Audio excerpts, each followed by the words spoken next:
এই যে সিদ্ধার্থ এখন ব্যায়াম করবে বলে বললাম যে তুই এখানে শো, এখানে শুয়ে ব্যায়ামটা করলে পায়ে টায়ে লাগবে না, এক বিছানাতে করাতে হবে আর নাহলে এখানে।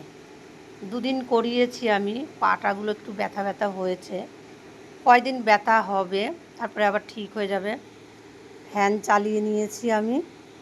আর এই যে আগে তো সিদ্ধার্থ ছোটোবেলায় কিছুই পারতো না, পুরো 5 বছর কিচ্ছু পারেনি, পুরো 1 মাসের বাচ্চা যেমন সেমন করে রাখতে হতো 5 বছর।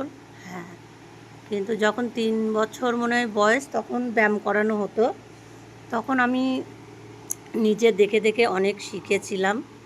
মেন হচ্ছে ওদের এই কুচকিটার থেকে সমস্যা এইখানে আর এইখানে, এই কুচকি ওরা কিছুতেই ছাড়বে না। এই যে পাটা কিন্তু ফাঁকাও হয় না, এই পাটা কিন্তু এইটুকুর বেশি ফাঁকা হয় না। এই আস্তে আস্তে ব্যায়াম করিয়ে পাটাকে ফাঁকা করাতে হবে।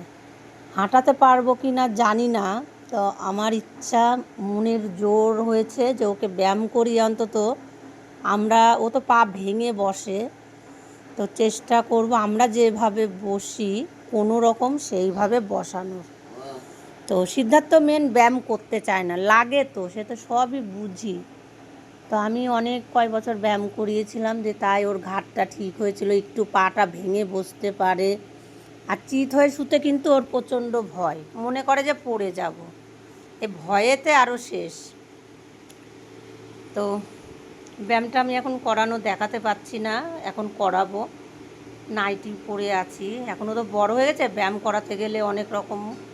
তো অন্য সময় দেখাবো, যখন চুড়িদার পরে ব্যায়াম করাবো সেই সময় একবার দেখাবো কিভাবে আমি ব্যায়ামটা করাই।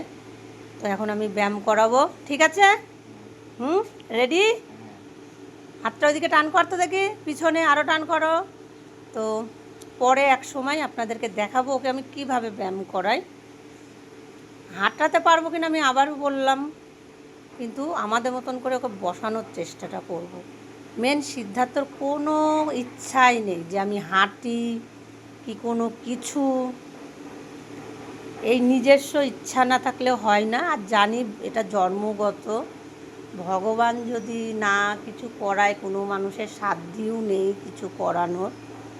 তো দেখি, মনের দোষ তো কাটবে, তাও তো অনেক চেষ্টা করার পরে এইটুকু তো পারে, আর একটু চেষ্টা করি, দেখি যদি কিছু হয়।